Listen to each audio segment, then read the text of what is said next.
Olá, pessoal, sejam bem-vindos ao segundo episódio do QG Entrevista, o quadro do nosso Quarentena Global, em que trazemos entrevistas com pesquisadores, acadêmicos e especialistas sobre diversos temas. Aqui quem fala é Mari Garrido e hoje eu estou acompanhada de Daniel Coronato. Olá, pessoal. E com Lucas Dias. Olá a todos os nossos ouvintes, sejam bem-vindos. E também com a Sara Toledo, que é doutora pelo programa Santiago Dantas, que é a união de 3 programas da Unesp, da Unicamp e da PUC, e pesquisadora do Núcleo de Estudos e Análises Internacionais. Tudo bem, Sara? Olá, Mariana, Lucas, Daniel, grande prazer. Boa tarde a todos. Tudo bem? Hoje a gente vai falar um pouquinho sobre a PEB, né, a Política Externa Brasileira do Bolsonaro. E a primeira pergunta que eu queria te perguntar, Sara, qual o legado do Ernesto Araújo para essa PEB? Bom, vamos lá então, Mariana. Eu diria que o Ernesto Araújo, como ministro das Relações Exteriores, assim como todos os ministros, né, deste governo, ele foi um ministro que esteve sempre submisso à vontade do presidente Bolsonaro, né? Então, falar da política externa do Ernesto Araújo, eu acho que teria que colocar também em questionamento algo que é muito comum e corriqueiro aí na literatura sobre a política externa brasileira, que é o papel do executivo na formulação e execução da política externa. Constitucionalmente, o Brasil ele tem um peso muito forte do executivo, né? E nós sabemos hoje que o quão ideológico é este governo. Então, assim, qual o legado do Ernesto Araújo? Né? Temos que pensar primeiro, né, nessa relação, nessa simbiose que foi criada entre o Bolsonaro e o Ernesto Araújo, e pensar que há ali também um grupo muito seleto, que a gente pode dizer que é uma ala ideológica, né? É muito difícil você construir consensos dentro de qualquer política pública, a própria política externa também como política pública, mas é importante nós vermos que, independente do ministro das Relações Exteriores, há sim um papel ideológico, né, uma postura ideológica muito forte deste governo e que se refletiu na política externa.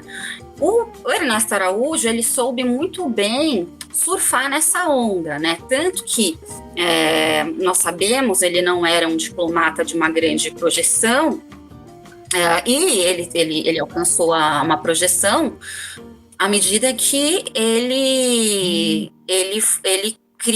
fez algumas declarações no período eleitoral ainda, e afirmando, né,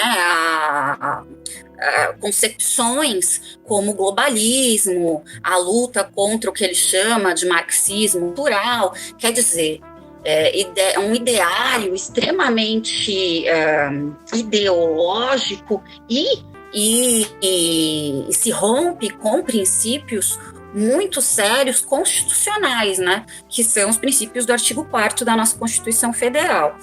O legado dessa política externa com o Araújo é de uma radicalidade ideológica em que o Brasil acabou se aproximando de estados fundamentalistas, inclusive, né? Declarações extremamente polêmicas e isolacionista, né? O Brasil acabou se tornando um pária internacional, como se tem dito. Quer dizer, à medida em que você deixa de atender a interesses do próprio Estado, né, embora essa seja uma discussão também bastante complexa, mas realmente o Ernesto Araújo ele soube formular intelectualmente ou reproduzir, eu diria que reproduzir um arcabouço ideológico que tem raízes no Olavo de Carvalho, né? Então é importante destacar que essa ala do Itamaraty mais ultra direita, ela tem raízes ideológicas numa pessoa chamada Olavo de Carvalho, e o Araújo soube, né, intelectualmente produzir alguma coisa, ou tentar dar alguma substância teórica, né, por mais que seja raso e sem fundamentos, né, históricos, sociológicos, mas ele vai tentar dar essa cara, né, à diplomacia brasileira, o que realmente acabou colocando o Brasil numa posição bastante isolada, né? Então, você tem, de um lado, né, essa tentativa de colocar o Brasil como um Estado que vai defender aí uma espécie de fundamentalismo cristão, e se aliando com alguns, se afastando de outros, né? Exemplo disso as declarações em relação à China, quer dizer, né, a China difundindo uma espécie de comunavírus, termo exatamente esse, comunavírus, né, utilizado por Ernesto Araújo, que acabou afastando, não só isso, né, mas a própria defesa dele em relação ao Eduardo Bolsonaro, muito próximo também das relações exteriores, sempre acabou colocando o Brasil em desvantagem com o nosso maior parceiro comercial, e em um momento muito grave de pandemia, em que nós precisávamos de insumos chineses. Então, o legado do Ernesto Araújo é um legado assim, de grande inflexão, né? Essa discussão ela é muito travada aí nos centros de estudos em relação à política externa, que é a questão de ruptura e continuidade da política externa. E aí, com o Ernesto Araújo, esse governo Bolsonaro, até aqui nós vimos um ponto de inflexão, rompendo com toda a tradição de universalismo, multilateralismo, quer dizer, tudo que caracteriza a política externa brasileira, né? E, Sara, primeiro de tudo eu queria agradecer demais a sua participação. A Sara é uma colega de longa data, né? Eu tive a oportunidade, o prazer e a honra de ser colega de pós-graduação da Sara. Sara, que para mim é uma das maiores conhecedoras de política externa desse período da Nova República. E, Sara, eu queria muito ouvir você falando sobre uma coisa. Né? Você trouxe vários elementos aqui, mas eu queria que a gente fosse direto no coração da questão. Quer dizer, qual é o impacto dessa política externa para o Brasil? Né? Essa política externa do Bolsonaro, ela tem um impacto na nossa sociedade? Esse impacto é um impacto positivo, é um impacto negativo? Como é que você avalia a posição e a maneira como o governo Bolsonaro faz política externa e como esta política externa mexe com as nossas vidas, mexe com a nossa sociedade, mexe com a nossa realidade atual? Obrigada, Daniel. Eu que agradeço, é um grande prazer participar do Quarentena Global, uma grande honra. Fica aí minha consideração pelo programa e por você em especial. Essa questão ela é bastante importante, quer dizer, né, até que ponto isso afeta as nossas vidas na prática. Eu diria que muito, né, começando por esse isolacionismo. O Brasil, ele rompendo com os principais parceiros históricos, quer dizer, a União Europeia, todo mundo sabe de confrontos diretos entre o Bolsonaro e o Macron, por exemplo.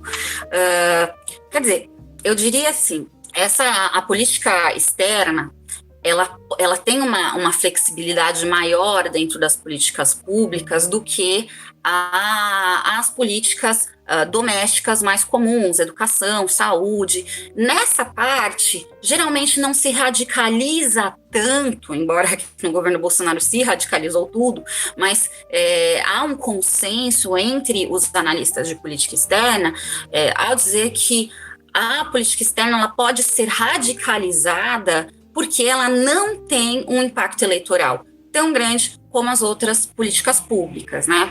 E a gente percebe, sim, que uma grande radicalidade se deu na esfera da política externa, né? Quais os efeitos? Os efeitos foram o isolamento do Brasil, e que alcançou o ápice no momento da pandemia, em que era de extrema importância nós conseguirmos insumos para a produção da vacina, e isso foi bastante barganhado pela China nesse contexto de intensas críticas por conta do governo brasileiro. Além disso, bandeiras como comunismo ou globalismo, tudo isso, eu acho que para o senso comum, ele vai se alimentando, essas alas da ultradireita bolsonarista, naquela coisa do amigo inimigo, né? Então, os chineses são os nossos inimigos. E aí você fica nessa lógica, os Estados Unidos são o meu amigo. Nessa lógica de amigo e inimigo, que é muito perigoso na política internacional, que impede substancialmente é o Brasil. Se nós tivéssemos relações muito melhores com a China, teríamos também conseguido esses insumos antes.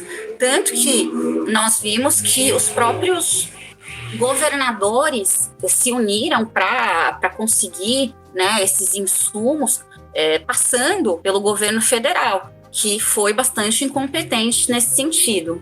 Agora, essa questão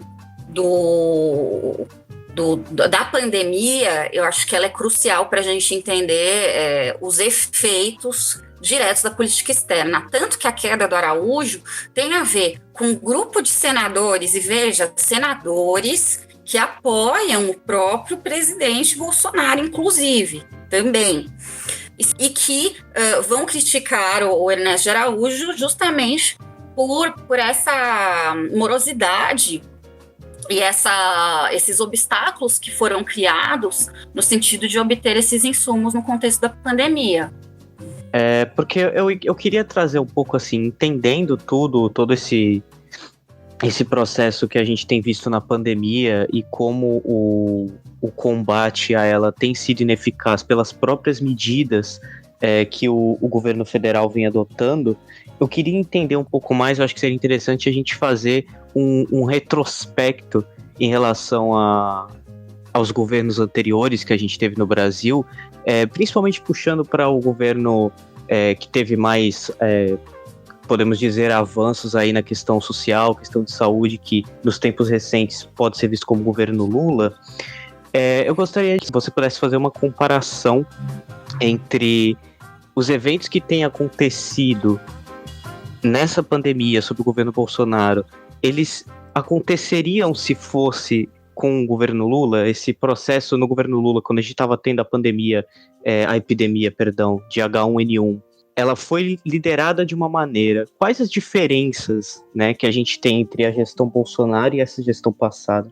Olha, uma das coisas que eu poderia destacar é o seguinte: desde a redemocratização, há um processo aí de construção de uma política externa brasileira que se alicerça em alguns princípios históricos e que há uma continuidade, né? Por mais que nós tenhamos assistido durante o governo Lula, principalmente ali no final da gestão Lula, na transição para Dilma,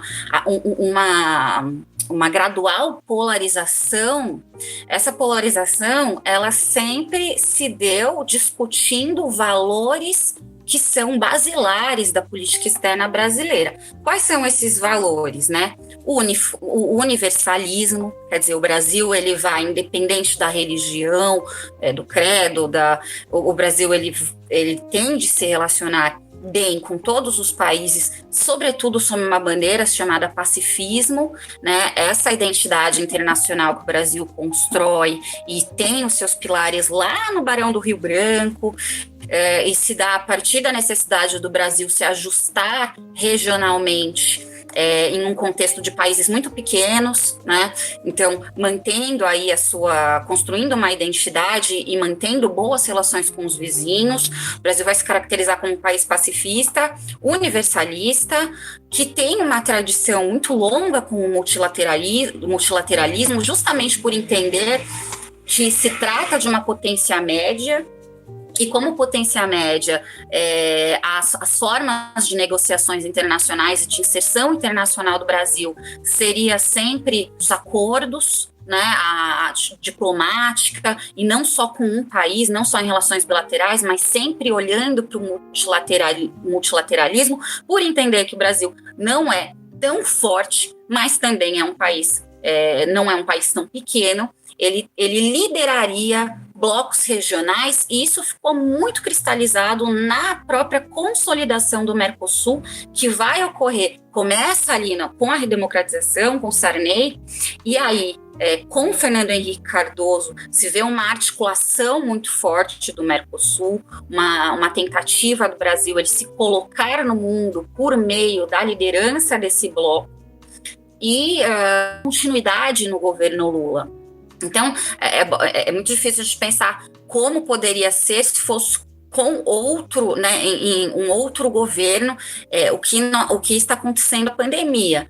Mas, com certeza, esses princípios tradicionais da política externa, quer dizer, ao invés de você criticar e de frente bater com alguns países muito importantes no sistema internacional, como é o caso da China, há uma tradição do multilateralismo, por exemplo, a chamada de reuniões, né? Um exemplo é o próprio Lula agora, que tem insistido muito numa reunião entre as 20 potências, né, os 20 maiores países do mundo, G20, para conseguir acessar mais rápido, ter acesso às vacinas, né, nesse contexto de pandemia. Então, o isolacionismo do Brasil cada vez maior em razão desses confrontos ideológicos, né? O regionalismo que foi minado, né? O que é o Mercosul? O Mercosul virou uma plataforma comercial sob a batuta do Guedes, que representa um outro setor desses grupos de interesse na política externa, que é o setor mais liberal, que não compra esse discurso tão radical, porque sabe que o Brasil, no final das contas, precisa ser pragmático. Então, hoje o Mercosul ele foi minado, todo o projeto de desenvolvimento do Mercosul, social, enfim, várias vertentes em que se dava, né, desde o governo, desde a redemocratização, Fernando Henrique, Lula, foi essa estratégia de fortalecimento do Mercosul, que foi bastante minado também nesse governo, né? Uma outra questão é a própria questão dos direitos humanos, quer dizer, um presidente que vai dizer que não tem que usar máscara, que dá exemplos o tempo inteiro, que todas as medidas propagadas pela OMS seria besteira, que faz declarações do tipo uma gripezinha, né? É óbvio que não há ali um respeito aos direitos humanos, né? E os direitos humanos foi um pilar essencial da política externa brasileira na redemocratização. Quer dizer, o Brasil, ele isso é constitucional, né? Mas ele tentando construir esse espaço de diálogo e uma fluidez cada vez maior nesses corredores do sistema internacional, mas sempre olhando para os direitos humanos. E óbvio, né? Num momento de contexto de pandemia, que coloca em xeque a saúde pública global, né? A postura do governo Bolsonaro foi catastrófica, né? Isso é o que diz todas as mídias internacionais consensualmente. Então, construção, diálogos internacionais capazes de trazer uma barganha maior para o Brasil é algo que poderia ter acontecido se não fosse esse governo extremamente ideológico, né, que acabou isolando o Brasil. O Lucas comentou do ex-presidente Lula e você também comentou desse isolamento do Brasil. E eu queria saber se o Lula ele teria poder e ele conseguiria reverter os prejuízos que a PEB do Bolsonaro causou para a imagem brasileira no cenário internacional. Então, Mariana, essa questão é muito difícil de responder porque a gente não consegue saber o que poderia acontecer. Provavelmente, do governo Lula, pensando ali numa chancelaria, porque assim, a gente tem que pensar na chancelaria, né, também,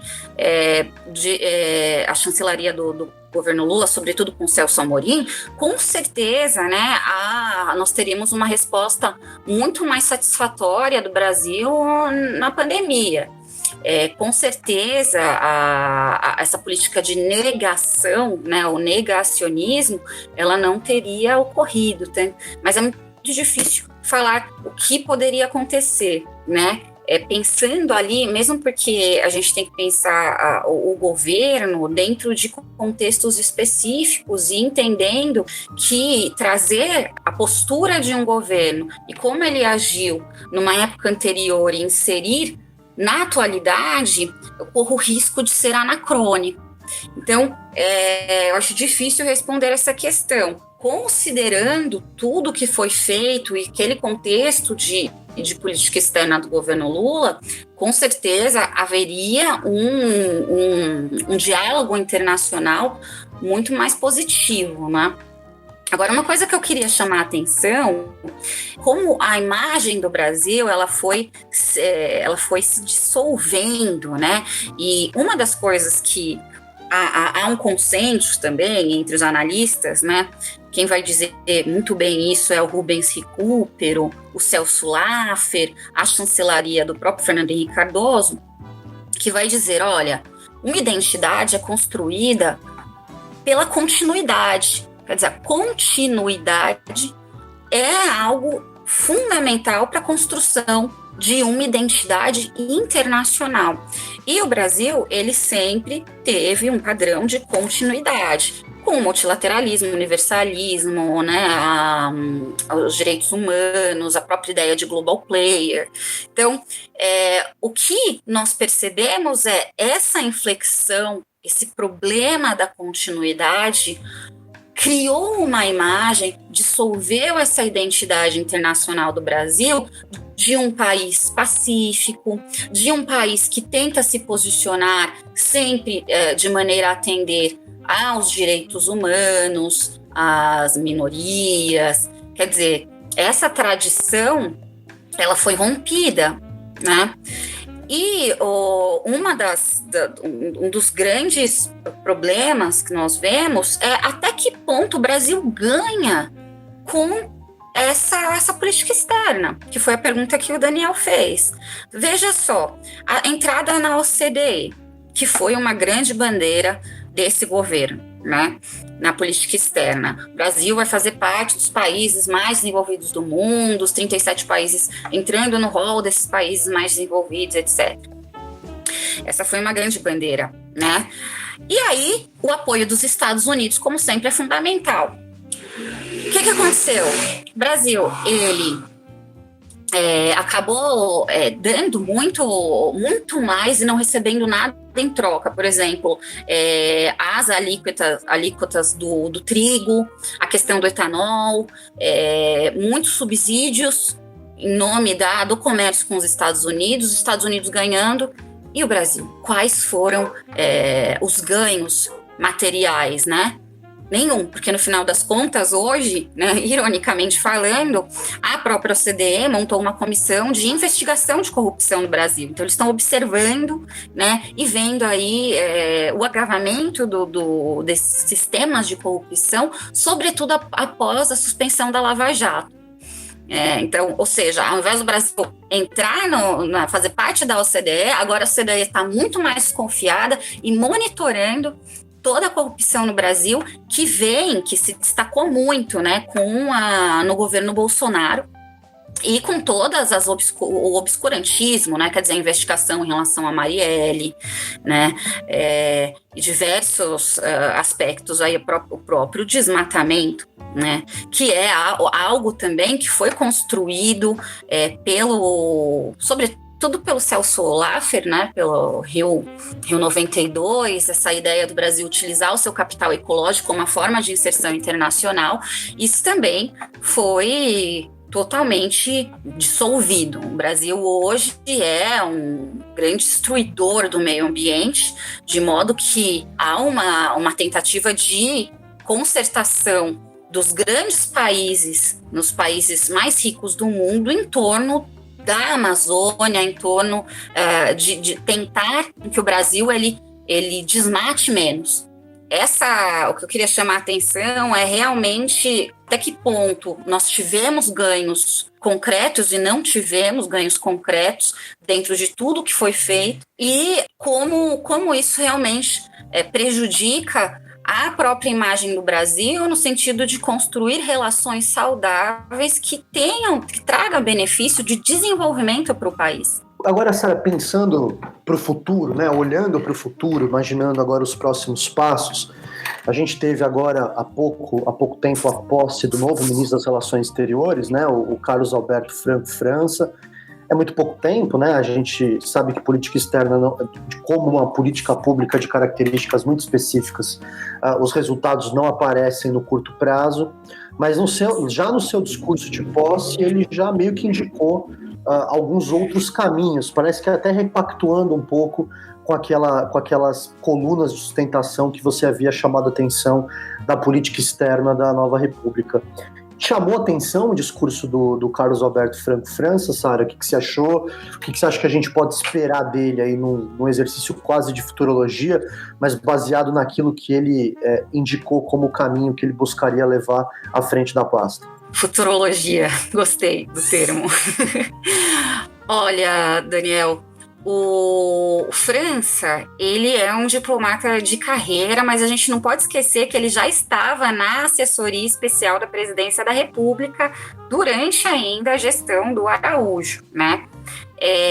O que acontece é que Bolsonaro percebeu que essa postura radical estava realmente prejudicando o Brasil. E quando a coisa chegou na crítica de senadores, né, que foram um conjunto de mais de 10 senadores, e principalmente a Cátia Abreu, que vai falar exatamente assim, ó: Vossa Excelência, é uma grande dificuldade para o Brasil obter vacinas do exterior.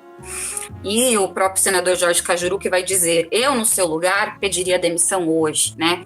Junto com o problema do lobby do 5G também com a China, quer dizer, questões ali que foram incomodando personagens importantes, o Senado, né?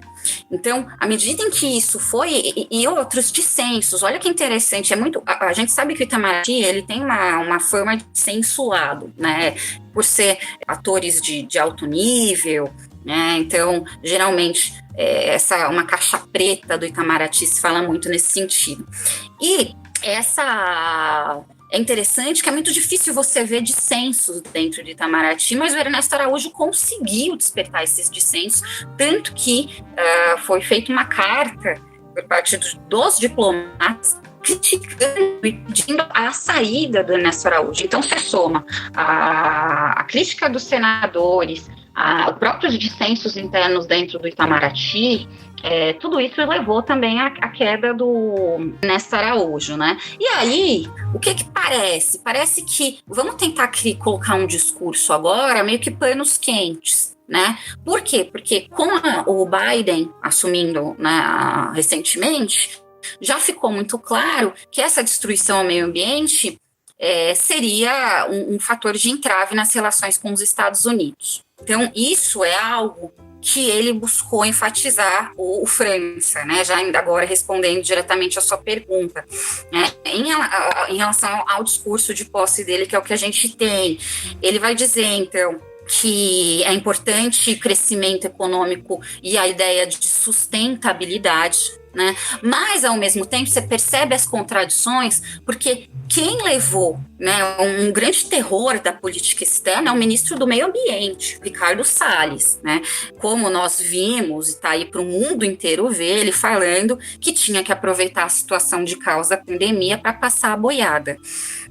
Que é essa boiada, né? Aprovar uma legislação que favoreça o agronegócio e, consequentemente, o desmatamento. Batendo de frente com muitas organizações internacionais, inclusive que eu diria que é a esquerda do momento. Você pega o Greenpeace, por exemplo, ele está ali todos os dias falando contra o governo Bolsonaro e toda a política degradante em relação ao meio ambiente. Então, é muito interessante, porque se tem um discurso, o França ele veio com um discurso de que, ok, nós queremos um crescimento com sustentabilidade, mas nós mantemos o Ricardo Salles. Uma contradição, mas a tentativa de colocar panos quentes, né? Vamos tentar negociar também as vacinas, essa tentativa de maior concertação internacional.